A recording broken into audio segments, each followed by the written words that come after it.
Hi అండి, welcome back to my channel. ఈరోజు మనం ఈ వీడియోలో మిల్ మేకర్ కర్రీ ఎలా చేయాలో చూద్దాము. Meal maker curry non veg taste వస్తుందండి. ఇది మనం రైస్తో కాకుండా చపాతీతో కూడా చాలా బాగుంటుంది. మిల్ మేకర్ కర్రీ ఎలా ప్రిపేర్ చేసుకోవాలో చూద్దాం. ముందుగా హాట్ వాటర్లో మిల్ మేకర్ను వేసేసి 2 minutes పక్కన పెట్టుకోవాలి. 2 minutes తర్వాత మిల్ మేకర్ నుంచి మొత్తం వాటర్ అంతా పిండి ఒక ప్లేట్లోకి వేసుకోవాలి. కళాయిలో 4 tablespoon ఆయిల్ వేసి ఈ మిల్ మేకర్స్ అన్నీ దాంట్లో వేసి ఫ్రై చేయాలి.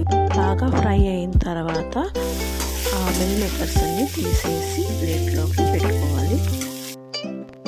1 tablespoon జీరా, చిన్నగా కట్ చేసి పెట్టుకున్న ఆనియన్, ఇంకా గ్రీన్ చిల్లీ వేసి బాగా ఫ్రై చేసుకోవాలి.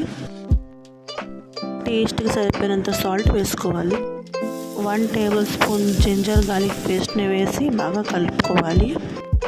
చిన్నగా కట్ చేసుకొని 2 టమాటా ముక్కల్ని వేసుకోవాలి. టమాటో వేసాక కొద్దిగా వాటర్ యాడ్ చేసుకొని టమాటో సాఫ్ట్ అయ్యే వరకు లో ఫ్లేమ్లో కుక్ చేసుకోవాలి. మూత పెట్టి 1 minute వరకు కుక్ చేసుకోవాలి. ఇప్పుడు మనం మసాలాని యాడ్ చేసుకుందాం. పసుపు కొద్దిగా, 1 tablespoon కారం, 1 tablespoon ధనియా పౌడర్, 1 tablespoon జీరా పౌడర్, కొద్దిగా గరం మసాలాని యాడ్ చేసుకోవాలి. ఈ మసాలాలన్నీ బాగా కలుపుకోవాలి. కలిపిన తర్వాత 1 కప్పు వాటర్ని దీంట్లో యాడ్ చేసుకోవాలి. వాటర్ వేసిన తర్వాత లో ఫ్లేమ్లో ఒక 2 minutes కుక్ చేసుకోవాలి. ఇప్పుడు మూత తీసేసి ఆయిల్ అంతా సపరేట్ అయిందో లేదో చెక్ చేసుకోవాలి.